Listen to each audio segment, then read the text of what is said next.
Marsnya Anda tahu bahwa ada adaptasi. Mars itu bagaimanapun berasal dari kebudayaan Eropa. Tapi kalau Anda melihat larinya nada tadi itu setengah Arab, setengah Jawa. Jadi wong itu sama persis dengan Indonesia. Indo artinya blasteran, Nesia artinya lalian. Jadi Indonesia itu orang blasteran sing penggaweane lalian. Coba kalau tidak percaya cari deh di kamus apapun saja. Bismillahirrahmanirrahim. Saya minta vokalis agak mundur sedikit. Saya mohon kepada Pak Mustafa untuk kembali maju, Bapak Daliso, Pak Marzuki, sama teman-teman inti NM, Pak Siswanto untuk maju ke depan. Kembali ke sini, bismillah, supaya kita bisa mengambil pelajaran benar. Sambil menunggu, Pak Tanto, saya minta untuk maju, Mas Toto, saya mohon untuk maju, sambil menunggu mereka. Sesungguhnya teman-teman sekalian, semangatnya NM itu semangat ijtihad, tapi mereka sangat tawadhu dan sangat berendah hati. Mereka tidak mau pakai bendera ijtihad.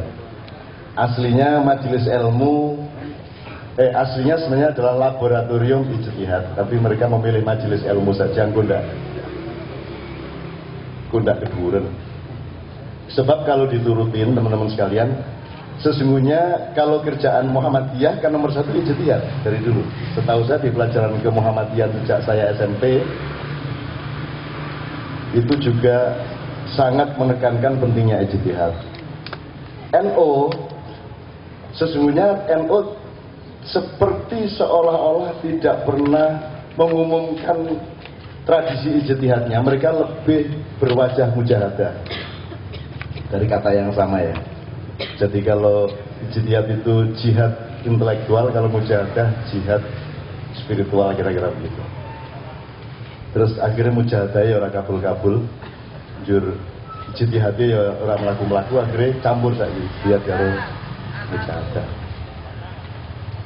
Sesungguhnya NO itu bukan Nahdlatul Ummah, tetapi Nahdlatul Ulama. Jadi sesungguhnya dia adalah satu ikatan antar para ulama. Jadi dia pada dasarnya aslinya bukan ormas. Dia adalah ikatan para ulama. Nahdlatul ikatan ya Pak Siswanto ya. Jur rokok tali jagat kae.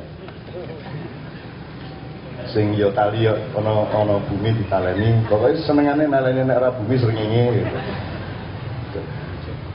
Tetapi kemudian karena setiap kiai itu punya umat, akhirnya umat yang menyebut dirinya Nahdliyin. Tapi ini juga tidak menjadi concern kita. Artinya kita senang-senang saja. NU mau kemana, mudah-mudahan Allah memberi berkah dan ridho. Muhammadiyah mau kemana, Allah memberi berkah dan ridho. Dan Nahdlatul Muhammadiyah harus suportif terhadap keduanya. Tidak boleh menjadi kompetitor. Tidak boleh menjadi sesuatu yang mengganggu NU ataupun Muhammadiyah. Cuman ngewangi mikir sidik-sidik saisone.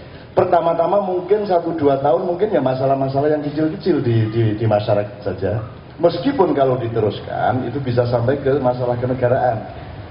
Wis negara iki arep diijtihadi apa arep diitibai apa arep diadoptivi. Kan gitu. Sebab kene iki wis kadung gawe negara adoptif, tidak dan bukan negara adaptatif, bahkan bukan apalagi negara ijtihad atau negara kreatif. Wis kadung. Nah itu akan kita sikapi bagaimana. Kita tidak membebani NM untuk sampai ke tingkat itu, tapi mudah-mudahan NM punya tradisi untuk terus-menerus ngili-ngili masyarakat dan mengingatkan kita semuanya. Bismillahirrahmanirrahim. Mas Toto, Mas Tanto, waktu maju sini Mas. Maju sini. Saya kira yang pertama saya akan minta kepada Pak Siswanto waduh, minta. Pak Daliso Gomian, saya akan mohon kepada Pak Daliso. Sekarang epistemologinya dulu. Saya minta bahasanya dulu. Nahdlatul Muhammadiyyin itu miturut pandangan jenengan dan orang-orang lain kira-kira dari ilmu bahasa maupun dari kesan kulturalnya, Nahdlatul Muhammadiyyin itu orang akan mikir bagaimana kira-kira?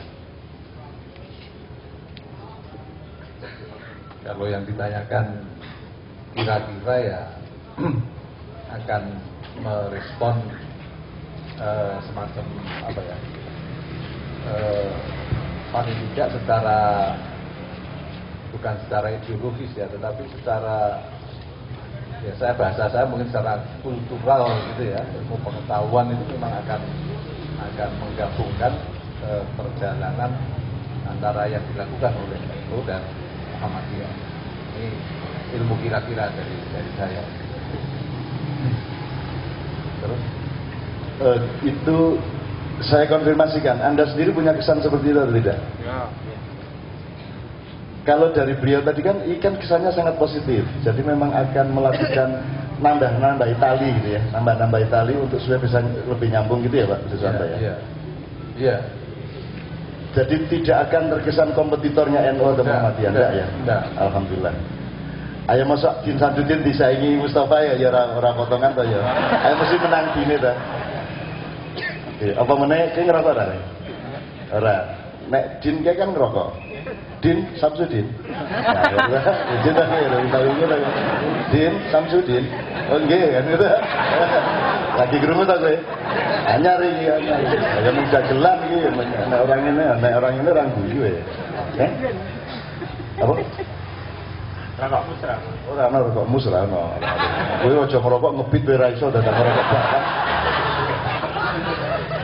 Oke, mungkin poin berikutnya, Pak Siswanto, monggo. Apa saja yang ada dalam aspirasi sampean? Oh ya.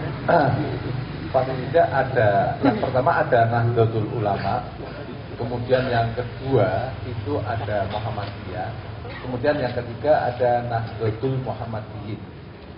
Kalau saya simbolkan sebagai rumah, itu ada 3 rumah. Yang pertama rumah keagamaan.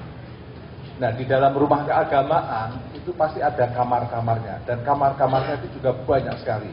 Penghuninya juga bermacam-macam. Dan kamar yang punya pintu, kemudian rumah yang punya pintu besar, itu juga orang masuk ke situ itu juga beraneka ragam. Ini rumah-rumah keagamaan. Kemudian oleh karena itu maka yang namanya Nahdlatul Ulama itu ya tidak pernah punya fakultas kedokteran, itu tidak pernah itu. Perguruan tinggi Nahdlatul Ulama sampai hari ini saya belum lihat punya fakultas kedokteran misalnya. Nah, sekarang rumah yang lain, jadi di depan kita, di sekeliling kita itu sebenarnya ada rumah, paling tidak ada 3 rumah tadi. Rumah yang kedua adalah rumah kealaman. Rumah kealaman, mungkin kalau dikaitkan dengan science ya, natural science. Nah, ini yang dimiliki oleh Muhammadiyah. Tetapi di dalam Muhammadiyah, di dalam rumah Muhammadiyah itu ternyata juga banyak sekali kamar-kamarnya. Dan kamar-kamarnya itu juga saling apa ya, saya tidak mengatakan ada talinya, tetapi juga pada bundet menurut saya. Nah, Nahdlatul Muhammadiyyin ini kalau menurut saya, persepsi saya itu adalah rumah yang ketiga, yaitu rumah kemanusiaan. Nah, mudah-mudahan ini orientasi kepada kemanusiaan. Kemanusiaan itu ya kita semuanya ini. Jadi ada yang ada yang mungkin keagamaannya juga boleh, kemudian kealamannya juga boleh, itu persepsi saya. Jadi oleh karena itu maka antara rumah yang satu, kemudian rumah yang kedua, kemudian rumah yang ketiga itu sebenarnya harus saling menyapa, saling berkomunikasi, bukan tidak harus nanti seperti Cak Nun tadi katakan apakah Nahdlatul Muhammadiyyin, apakah nanti harus Fastabiqul Khairat, itu tidak perlu saya. Terima kasih. Saya kira kita sangat dibantu oleh Pak Siswanto ya, di gunane profesor ning kono kuwi. Nek sing mikir kuwi mesti ra iso kuwi lho.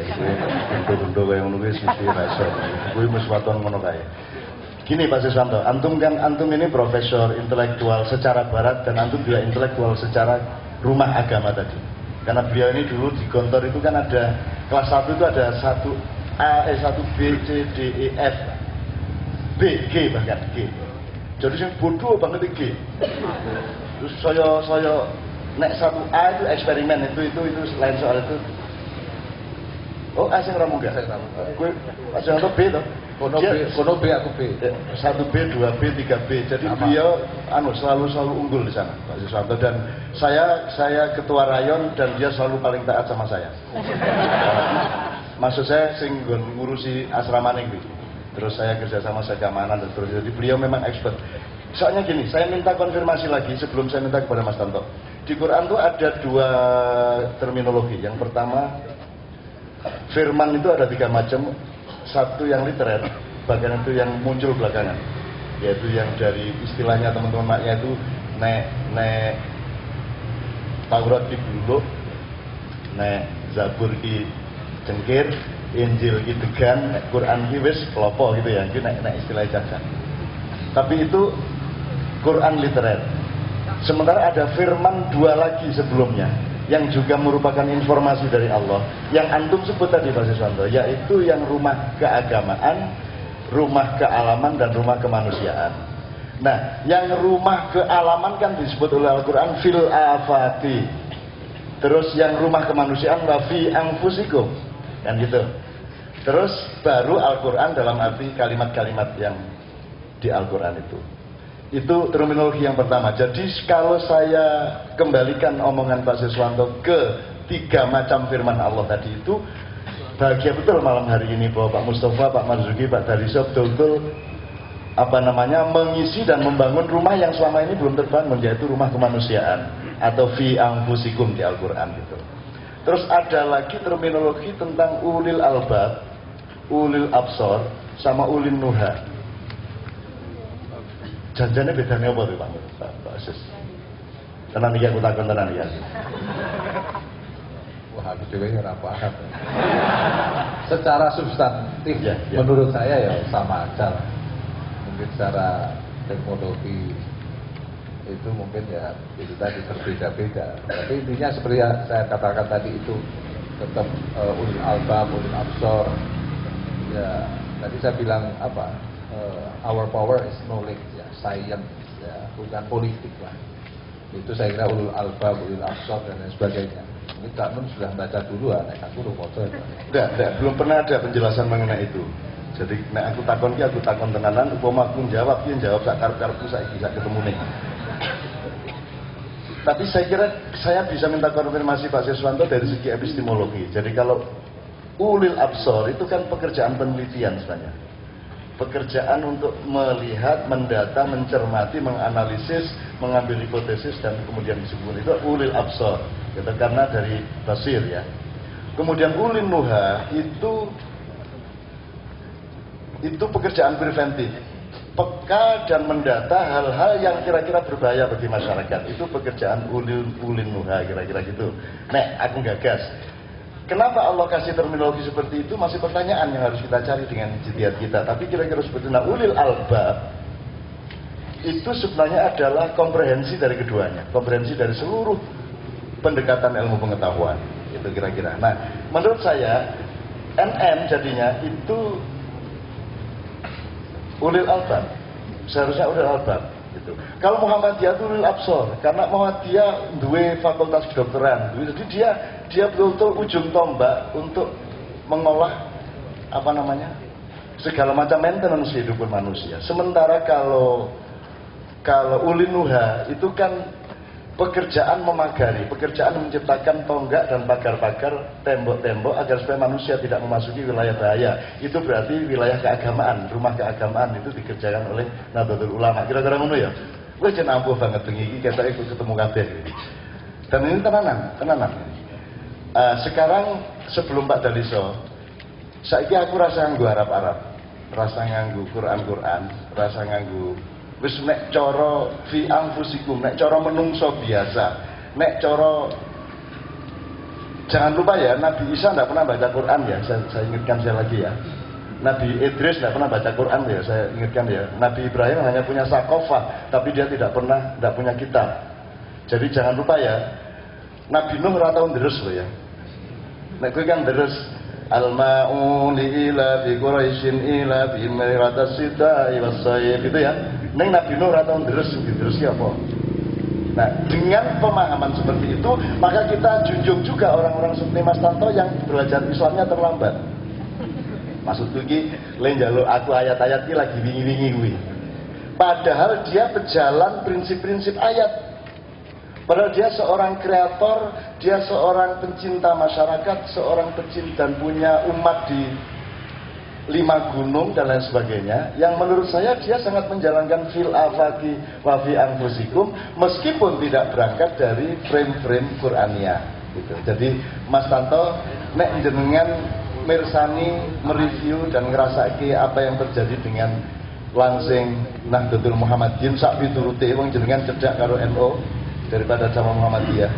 Ini cedak sama Gus Yusuf ya, cedak sama pesantren di Magelang di Tegalrejo, maka saya kira sesungguhnya dia juga seorang syekh yang oleh Allah disamarkan sehingga dibikin Allah tidak begitu fasih berbahasa Arab supaya orang tidak mengetahui bahwa aslinya dia seorang syekh besar. Bicara Allah menyembunyikan hambanya dan kekasihnya, kadang ada yang dijadikan gelandangan, ada yang dijadikan pengemis, ada yang dijadikan macam-macam, supaya orang tidak ngonangi, supaya Allah bercinta dengannya secara merdeka. Dan ada yang disamarkan menjadi seorang Tanto yang dipasang oleh Allah untuk menjaga Candi Mendut dan Borobudur.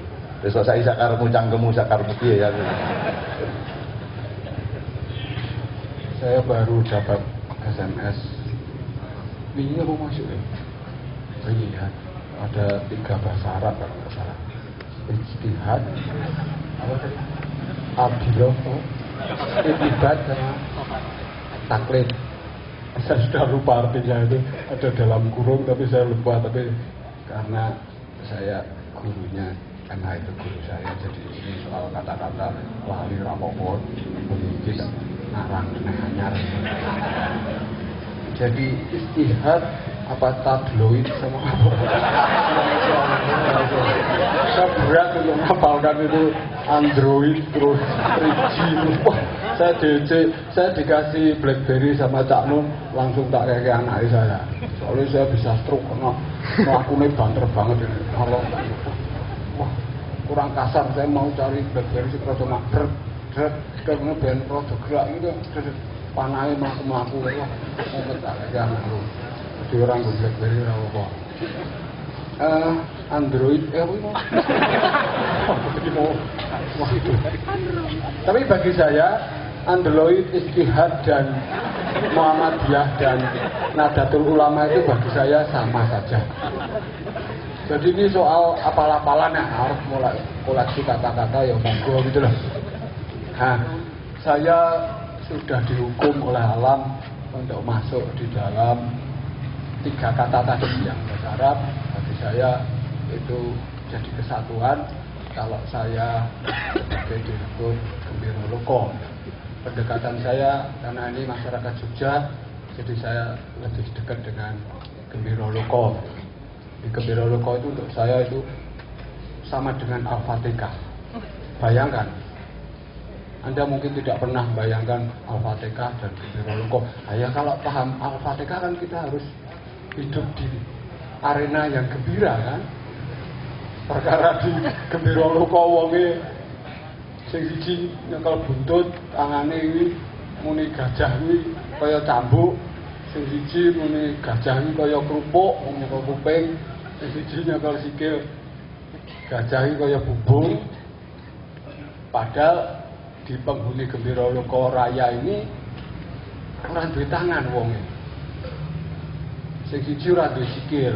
Ya kabeh menungso bangsa Indonesia, tapi ketoke nek wong kaya ngene iki ketoke sikile ra genah, tangane ra genah, mripate ya rada iki delok apa iki wong rada delok iki. Ketoke ngene iki. Jadi apa meneh kon mikir gitu. Wah iki ketoke ngapalke kata mau 3 kata mau apa kamu? Ya percuma kan wong ngene iki. Wong ngapalke Pancasila ora mudeng ngapalke kuwi. Apa meneh sik. Oh, sebulan ini 3 kata itu kok tak anggap karunia Allah yang luar biasa. Kenapa sesudah jadi ulat bulu, jadi kepompong, terus jadi kupu-kupu. Aku wis toko adoptif aja wis. Tak apa.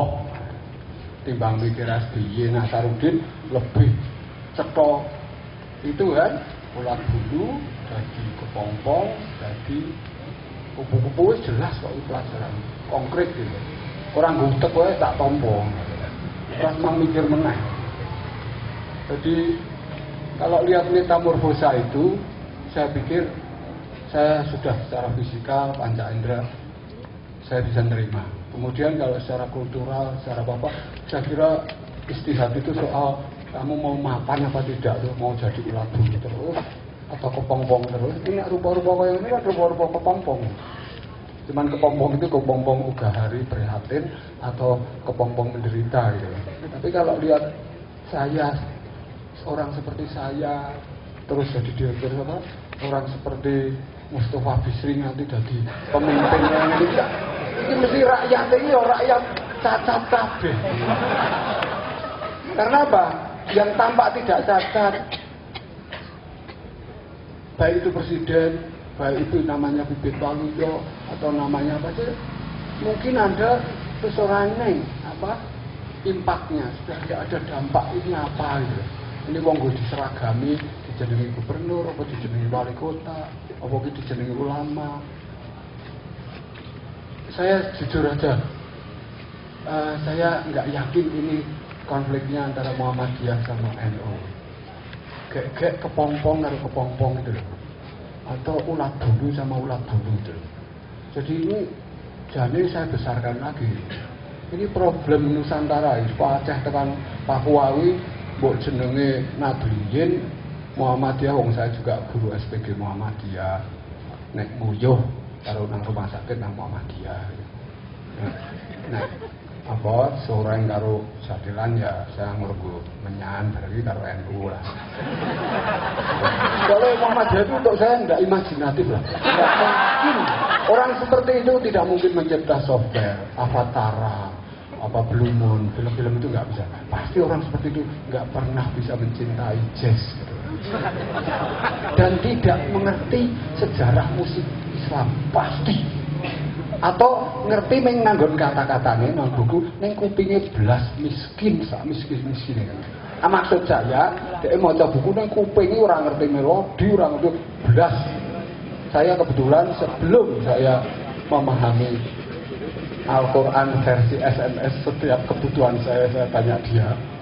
Saya kan kalau mau ceramah tanya, iki arape apa? Cak Nun terdekai terus tak ceramahke tak dawak-dawake.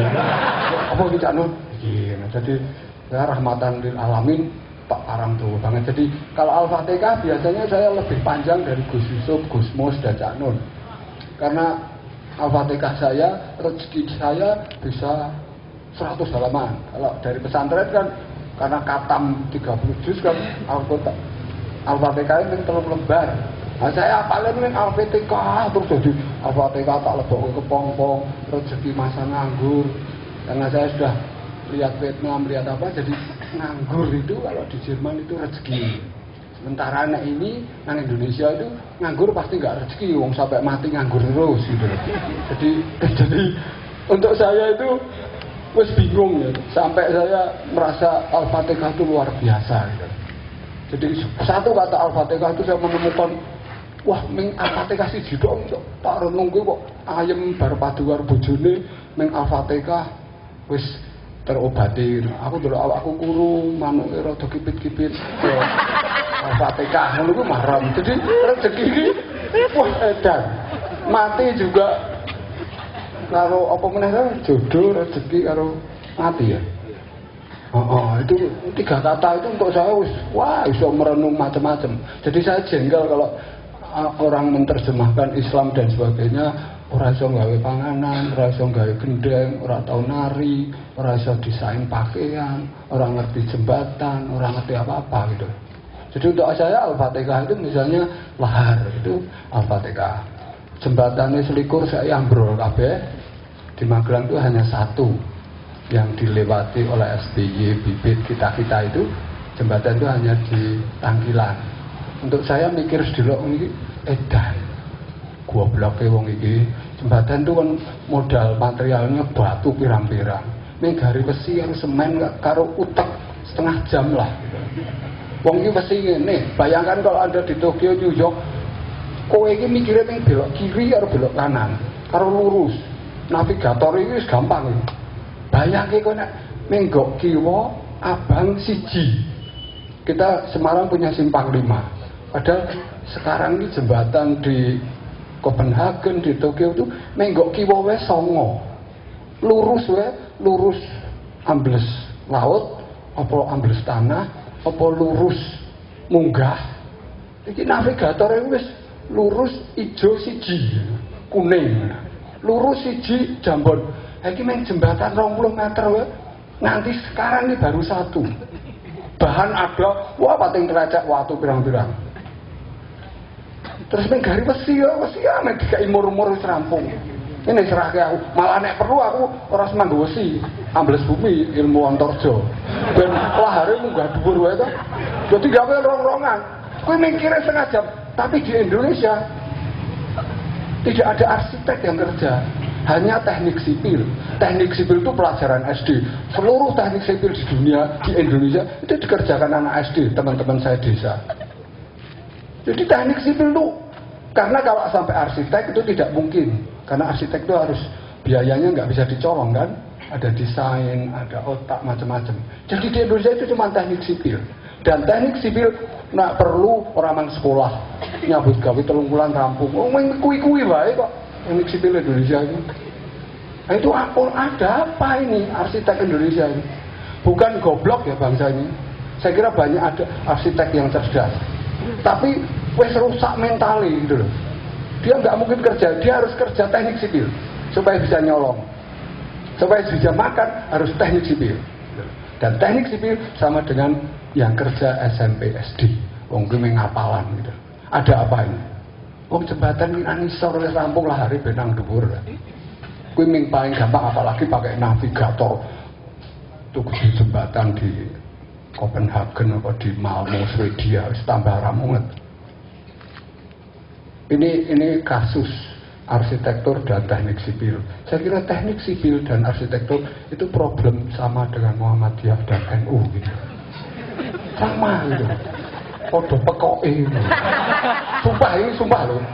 Sumpah ini. Karena ada Indonesia, bukan karena Muhammad dan arti Arabnya itu. Sumbernya itu Indonesia melahirkan arsitek cerdas tapi moralnya mentalnya rusak gitu loh. Atau sudah sakit jiwa. Kalau rusak mental itu agak sadis kan. Nek sakit jiwa kan penuh kemanusiaan tadi. Saya muni sakit jiwa berarti perlu dilebokke rumah sakit jiwa. Dia orang-orang itu nggak masuk neraka itu. NU sama itu. Memang sakit jiwa. Tenang guys. Ngomong agama ora iso gawe gendang, ora iso gawe pakaian, ora tau nari, ora iso gawe jembatan. Ora iso apa-apa.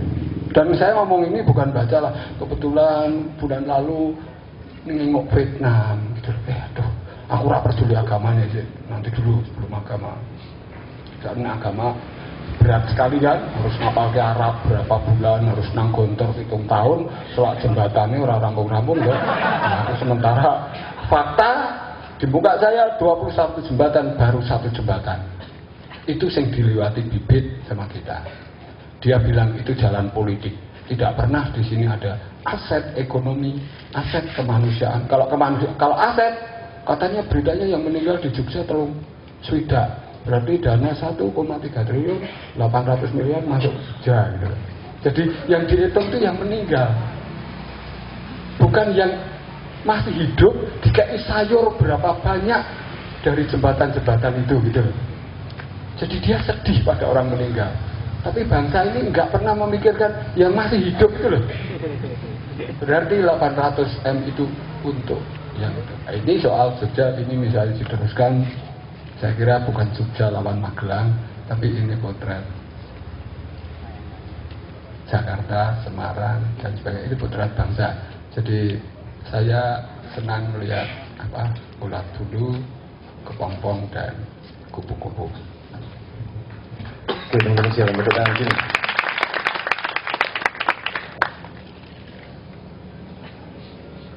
Kasus